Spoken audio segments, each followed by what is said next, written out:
In psychiatric hospitals, the danger doesn't lie in the voices within the walls or the shadows of the night. No, it lies in that single, chilling moment when you realize the patient you've been monitoring behind a screen has finished studying you completely, and now he's watching you from right behind your back.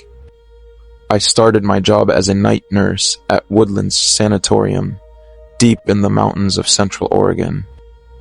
It's a remote facility, isolated, built specifically for patients with severe psychiatric disorders and in violent behavioral issues. My job was simple: monitor the security camera system and walk the wards every hour to ensure the patients were safe in their rooms. I didn't believe in anything supernatural. I believed in medicine, medical charts, and safety protocols. On my very first night, a patient in room 214 caught my eye. His name was Elias. Elias would spend the entire night sitting in the corner of his room, staring at the camera, with terrifying intensity, not moving, not blinking, not saying a word. By the fourth night, I noticed something off. Elias had started mimicking my movements.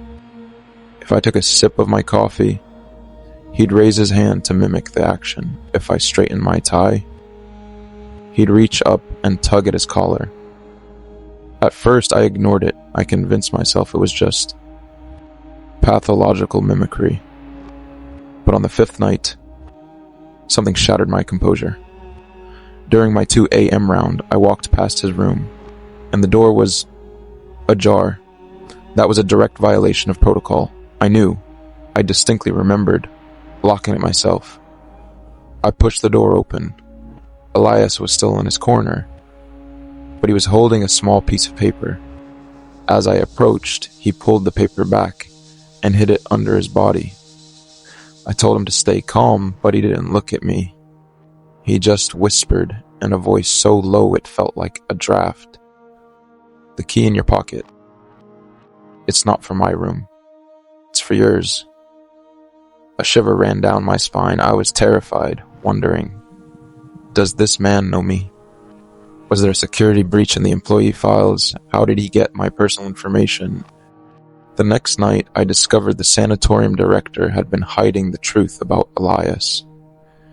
He was the prime suspect in the disappearance of 2 former nurses. He was a master of psychological manipulation. Then I started finding things in my staff locker. A photo of my family. A photo I didn't even know existed at work. Doubt began to eat away at my mind. Had Elias been in my room? Does he have a key? That night, I decided to review the security footage from Elias's room for the previous days. I discovered the horrifying truth. Elias wasn't just mimicking me. He was watching me.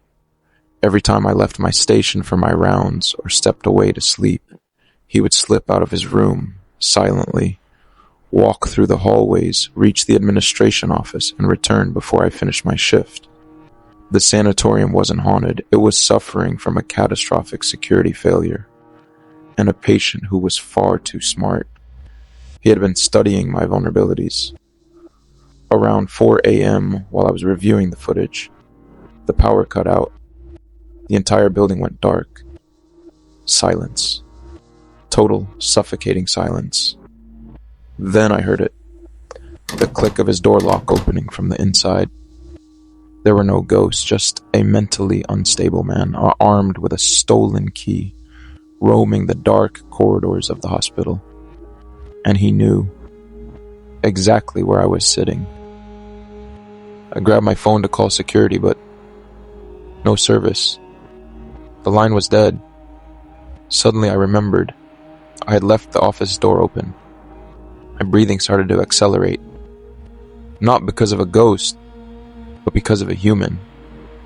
I heard footsteps on the linoleum floor. Slow, deliberate, bare feet. The sounds grew closer to the office door. I killed my flashlight and crawled under the desk, clutching a sharp piece of maintenance metal. Elias stepped inside. He was breathing heavily. Through the gap under the desk, I saw him.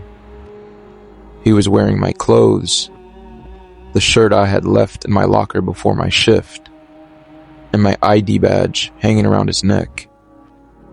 He stood before the monitors and began deleting the very footage that proved his guilt.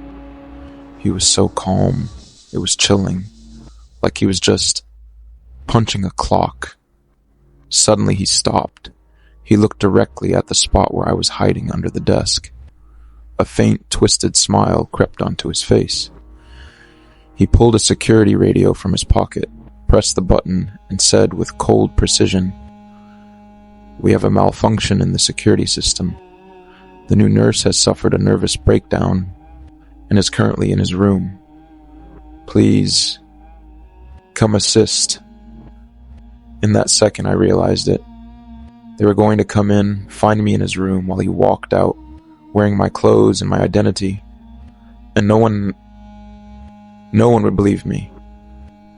I tried to rush him to fight, but he kicked the desk with brutal force, blocking my path, and slammed the office door shut. Locked it from the outside. I'm trapped here now, in the surveillance office. I can hear the other nurses approaching down the hall to take me to his room, and I can hear Elias laughing with them in the lobby, mimicking my voice with terrifying accuracy. I work in the operating room sterilization and decontamination unit at a large public hospital on the outskirts of Chicago.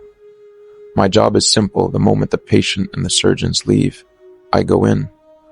I clear the medical waste. I scrub the blood and fluids off the floors.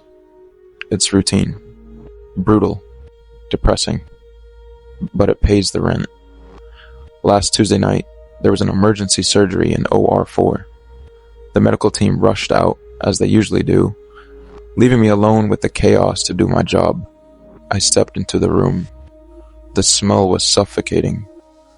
A thick mix of metallic blood and anesthesia. I was confused. Why had the doctors left in such a hurry? What the hell was going on? I pushed the thought aside and started gathering the blood-soaked linens and gloves. I reached for the disinfectant to scrub the operating table. Suddenly, I heard it. A faint human sigh coming from beneath the table. I froze. My brain tried to rationalize it. It's just air escaping from the oxygen hoses, I told myself. I leaned down to pick up a glove I'd dropped. When I straightened up, I saw him, the patient. He was still on the table. I stumbled back, terror gripping my chest. He was supposed to have been moved to recovery minutes ago. I stepped closer to check for a pulse. His eyes were wide open, staring, moving slowly toward the ceiling. But he wasn't breathing. Suddenly, his fingers clamped down on my arm. Hard. It wasn't a nervous reflex. It was intentional. Powerful. Painful. He tried to speak, his mouth contorting with effort, but all that came out was a thick, viscous fluid. Then I heard it. Footsteps behind me. I spun around. The lead surgeon was standing in the doorway, staring at me with a cold, hollow gaze. He held a massive syringe in his hand, and he didn't speak at first. He just stepped forward, slowly. "You weren't supposed to be here yet," he said, his voice ice cold. "You forgot to lock the door." That's when it hit me. The patient wasn't in a coma. He was just paralyzed, drugged enough to feel everything but unable to move. The surgeon hadn't forgotten the patient. He had left him there for a reason. I started to back away, but the surgeon slammed the door and locked it.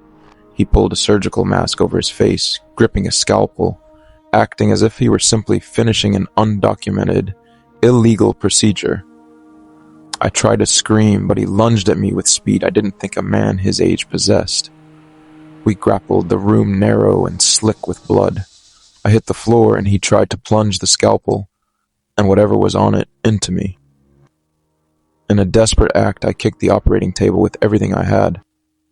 It flipped, throwing the patient to the floor and creating a massive, terrifying crash that echoed through the hall. The surgeon panicked. We heard nurses running toward the room. He shot me one last, lethal glare, then bolted toward the emergency exit before anyone could see him.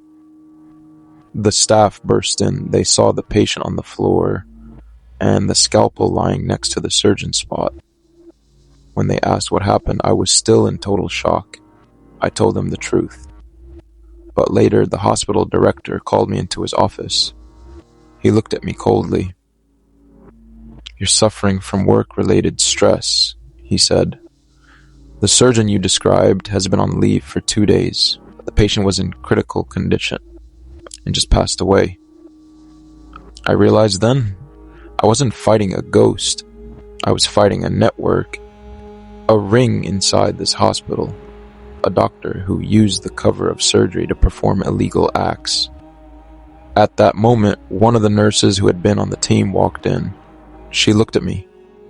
She didn't ask if I was okay. Instead, she leaned in and whispered in my ear, "Don't be a hero. This hospital always needs someone to clean up its mistakes. And you look like the perfect cleaner." I walked out of that hospital that night, knowing I would never go back. The horror wasn't in the operating room. It was in the people wearing white coats, people who held the power of life and death, people who watch your every step, waiting for the moment you uncover their secrets so they can discard you, just like they discard medical waste in those black plastic bags. On the night of February 9th, 2023, I will never forget that night as long as I live. It was exactly 4 a.m. A thick, suffocating fog wrapped around the morgue building like a gray shroud. As a security guard, it was my duty to ensure the perimeter was secure. But that night, the heavy steel door of the morgue was ajar, just a few centimeters. It let out a sharp, metallic screech with every gust of wind. I stepped inside. Not out of bravery, but out of duty. It was the nature of my job. But the smell that greeted me was a choking blend of harsh chemicals and cold, stagnant blood. Inside the morgue, I didn't find bodies. I found 4 people. They were wearing pristine white lab coats. In the center of the room, a patient lay stretched out on the metal table. He was hooked up to strange, twisted tubing that had no place in a hospital. Fine, jagged wires were embedded deep into his skin, all of them feeding into a laptop which displayed complex, frantic graphs. They weren't doctors performing an emergency surgery. The atmosphere was funereal, dead silent, and the lighting was so dim, their faces were nothing more than blurred, featureless masks. The moment I approached the door gap, they all stopped instantly. They turned toward me all at once. There was no anger in their eyes, no. It was something worse, a coldness that made you feel less than human, like I was nothing more than a serial number, a digit in their ledger. One of them pulled a small device from his coat pocket. He pressed a button, and suddenly, absolute silence fell over the hallway. My own breathing, the sound of the wind outside, it all just vanished, as if the entire building had been sealed off from the rest of the world. He didn't speak. He just pointed a finger at the patient, and then he pointed at me, as if I were the next volunteer. The horror of that moment wasn't in the immediate threat. No. It was in that vacant stare. The realization that my death, my disappearance, wouldn't leave a single mark on the world. They possessed the power to wipe my existence from the records, before my body even went cold. I bolted toward the door, but it hissed shut automatically before I could reach it. I heard the lock, a heavy mechanical bolt, slam home. The room, it had instantly turned into an airtight cell. I threw my body against the door, desperate, but it wouldn't budge. Behind me, I heard footsteps approaching, calmly, slowly. I heard the sound of a metal tray being pulled back, scraping against the table, as if they were clearing off a fresh space. In those few seconds, it hit me. The true horror wasn't what they were going to do to me. It was the crushing knowledge that the entire hospital was protecting them. The cameras in this corner had been disabled. The logs wouldn't record my entry. My phone would have no signal the moment that door locked. I heard their voices behind me whispering, "The anesthetic is ready. There's no need to resist. In this place, patients and staff, they all look exactly the same once we close the doors." That moment, the realization that I was about to become just another piece of hidden data to be discarded, it was more terrifying than any monster in a fairy tale. I remained trapped there, listening to the rhythmic pumping of the IV fluids. I knew then that the idea of me walking out of this morgue was nothing but a delusion. That out there in the world, everyone still believed I had finished my shift and gone home to bed. While I, right here at this very moment, I'm just a number in their secret files, waiting for my turn on the cold table. No one can hear my screams, and no one will ever look for me, because officially I am non-existent.